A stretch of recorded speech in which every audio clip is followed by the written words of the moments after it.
እንዴት ጥብረር ስትል እኮ የሀብታም ሹፌር ሳይሆን ባለሀብት ነው የምትመስለው። ኦኬ እስከ ዛሬ ግብዣን እየናቅሹ ነበር ማለት ነው። አልጋበዝም ስትይኝ የነበረው ንቄው ሳይሆን ያው እኔ የምጋብዝበትን ገንዘብ መቀየሪያ ካልሲ ይገዛልሃል ብዬ ነው። ኧረ ሙድ መያዝ እንደውም አይገርምሽም? የፈለግሽውን ሆቴል ጥሪ፣ የፈለግሽው ስትፈልጊ። ተከስተን ሰው ብለህ ነው እንደ ሰው የምቆጥር እኮ። ኧረ ተው ሚኪ እንደዚህ አትበል።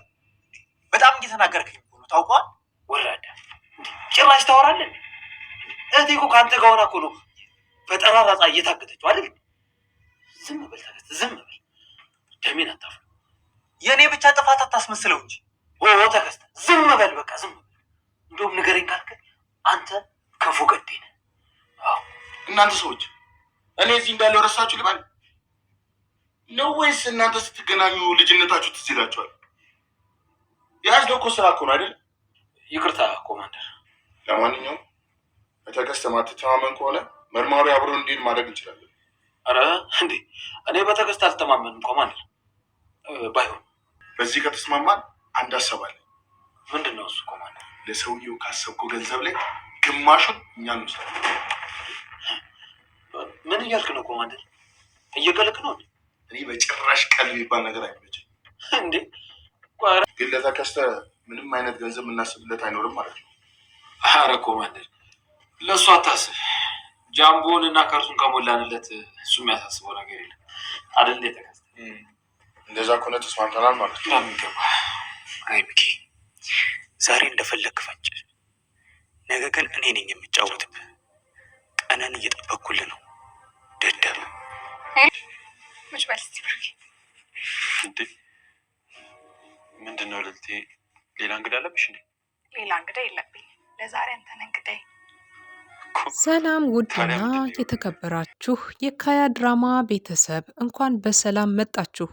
ካያ ድራማ እንግዲህ ከባለፈው ክፍል እንደቀጠለው በጣም የሚገራርሙ ነገሮችን ካየንባቸው በአሁኑ ክፍል ሊሆኑ ይችላሉ የምንላቸውን ሀሳቦችን አጋርተን የድራማውን ቀጣዩን ክፍል ይዤላችሁ ቀርብ ያለው። በዛሬው ክፍል እንግዲህ ሙሉ ቤተሰቡን እያንጫጫ የሚገኘው የማህሌት እገታና ማህሌት ወደ ቤቷ አለመመለሷ ብዙዎችን እያነጋገረ ቢሆንም ግን ደግሞ ዛሬ ላይ እፎይታን የሰጠው የሚኪ አንድ የጥይት ተኩስ እንግዲህ ቤቱን በሙሉ ቢያናጋውም የተተኮሰበት አቅጣጫ ሁላቸውም ተሯሩጦ ቢሄዱ ሚኪያስ እንግዲህ ምንም ነገር ሳይሆን ሽንት ቤቱ ላይ መታጠቢያ ክፍል ላይ ቁጭ እንዳለ አግኝተውታል ማለት ነው። አጀይብ ነው የሚያስብለው። ምክንያቱም ደግሞ ይሄ ጥይት በአፉ አንዴ በጆሮ አንዴ በጭንቅላቱ እየቀያየረ ቦታ ሲመክት እንደነበረ አይተናል።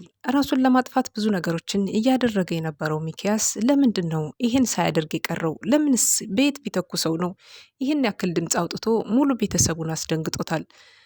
አሁን አባትየው ባላቸው አቅምና ችሎታ ፎቀቅ እያሉ ወደሱ ወዳለበት መታጠቢያ ክፍል ቢያመሩም ግን ደግሞ የተፈጠረውን ነገር ተው ልጄ እንዳታደርገው እንደዚህ አይደለም በማለት አባትየውን በማክበር ለአባትየው ያለው ፍቅርና እንዲሁም ለአባትየው ያለውን ክብር በማሳየት ጥይቱን ሊጥል ችሏል ማለት ነው።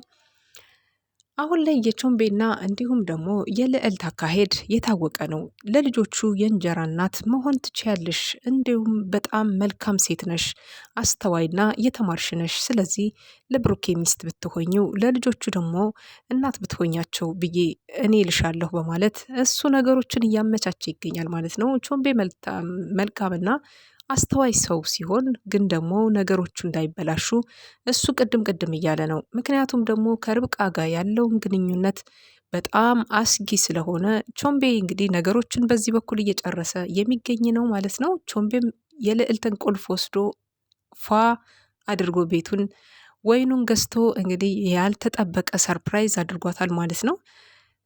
ልዕልትም ወደሚጠበቀው ቦታ ብሩኬን ይዛ ሄዳ ነበር። ወደ ቤት ከሄዱ በኋላ ብሩኬ ተረጋግቶ መቀመጥ በጣም አቅቶት ነበር። ምክንያቱ ደግሞ ይሄ የሆነበት ብሩኬ የምትጠብቀው አንድ ሴት እንዳለች ያውቃል። እሷም ደግሞ እንደ እህቴ ናት ብሎ የሚያምናት ሚጣ ዛሬ ላይ ጸባያ መቀየሩ በምን ምክንያት እንደሆነ ባያውቀውም ግን ይሄ የጸባይ ለውጥ ከምን መጣ ከምን መነጨ የሚለውን ነገር አብራርቶ ለማወቅ ተቸግሯል ማለት ነው። በአሁኑ ሰዓት ላይ የብሩኬና የርብቃ ግንኙነት የወንድምና የእህት ቢሆንም ግን ደግሞ ርብቃ አብዝታ ትከተለዋለች፣ አብዝታ ትጠይቀዋለች። ጥርጣሬ ጀምሮታል።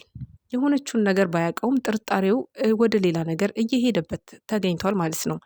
ስለዚህ አርፎ መቀመጥ ያልቻለው ብሩኬ ወይኑን አንድ እያለ ሁለት እያለ ልዕልትን እንግዲህ ሊመለከታት የቻለበት መንገድ አለ። ደስታም አለ፣ ፍርሃትም አለ። እንደ አዲስ ሙሽራ ነበር ሲሽቆጠቆጥ የነበረው። በዛ አካሄድ ላይ ሆኖ እንግዲህ ልዕልት በድፍረት እየጠጡ ቆይተው ወደ እሱ ጠጋ በማለት እሱም ሲጠጋ ነበረ። ይህንን ትዕይንት እንግዲህ እስከ መጨረሻው ለማየት ቀጣዩን ክፍል በጉጉት የሚያስጠብቅ ነው ማለት ነው። ሌላው ነገር የተከስተና እንዲሁም ደግሞ የሚኪያስ ፖሊስ ጣቢያ ሆኖ ክርክር ማድረጋቸውን ነው። ሚኪያስ እንግዲህ ሁልጊዜ እንደተገፈተረና እንደገፋ ሰዎችን እንደገፈተረ ሰዎችን የነበረን ቢሆንም አሁን ላይ ግን እያደረገበት ያለው ነገር በተከስተ ላይ በጣም የሚያናድድ ነው። አንተ አትችልም፣ አንተ አይሆንልህም፣ አንተ አታውቅም፣ አንተ ማድረግ አትችልም፣ ሁሉን ነገር አትችልም በማለት ለነገሮች ሁሉ ሆድህ ከሞላ በቂ ነው፣ ገንዘብ አያስፈልገውም በማለት ብዙ ነገሮችን ይናገራል። ፖሊስ ጣቢያውን እንግዲህ እየረሱት ይመስላሉ። እህቱን ፍለጋ በሄደበት ወይም ደግሞ ወንጀለኛውን አለበት ተብሎ የተባለው ቦታ ላይ በጥቆማው መሰረት ለመያዝ የሚደወለው ስልክ ግድ አስፈላጊ ስለሆነ ስልኩን ለመጥለፍ ቢፈልጉም እሱ ግን የላቀው ቴክስትና ቦታውን የሚገናኙበትን ቦታ ብቻ ነበር ያመለከታቸው። ለዚህ ነበር ሚኪያስ እንግዲህ በጣም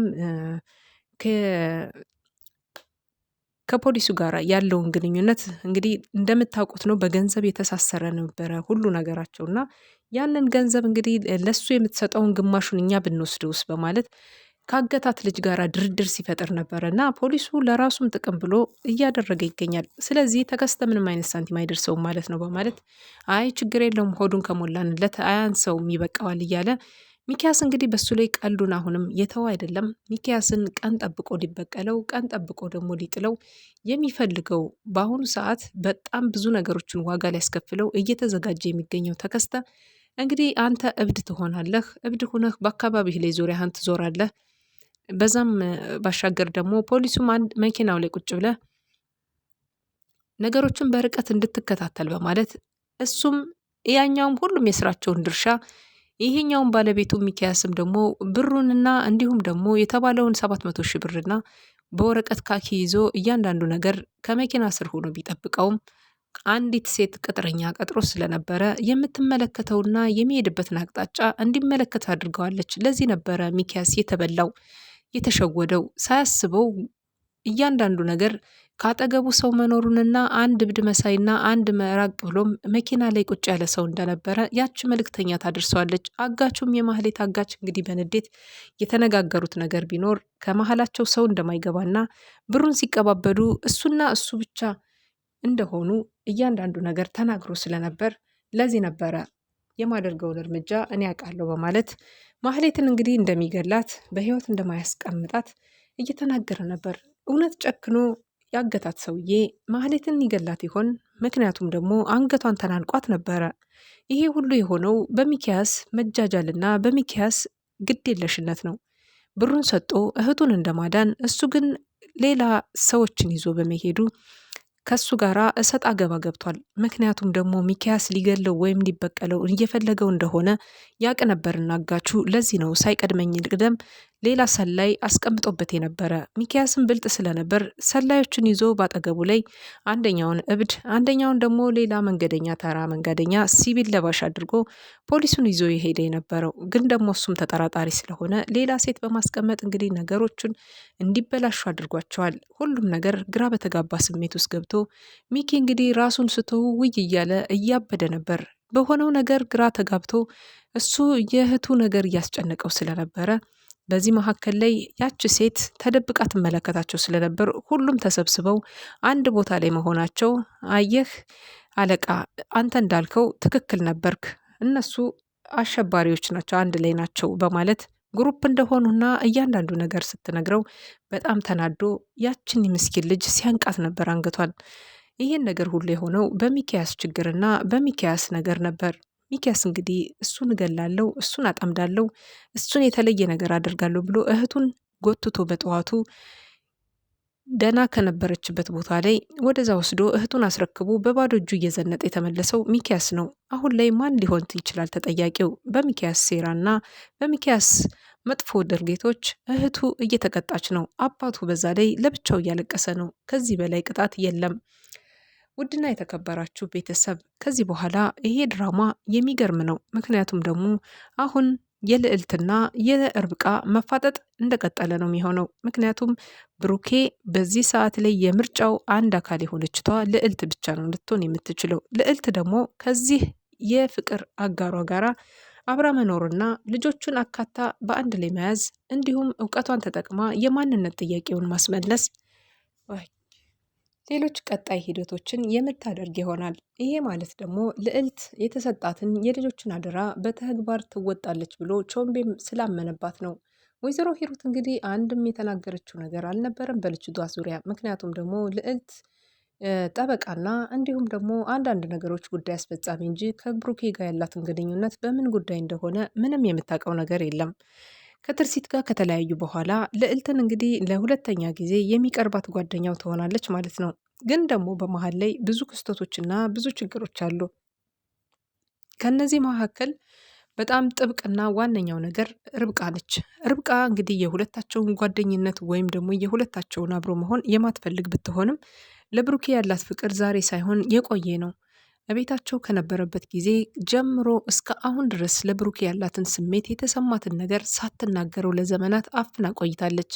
ባለመናገሯ ዛሬ ላይ ብሩኬ እየሄደ መንገድ እንደሆነ እሷ ባወቀች ሰዓት ምን ልትሆን ትችላለች? በዛ ላይ ደግሞ ርብቃ አሁን አንድ ሰው እያስቸገራት ይገኛል።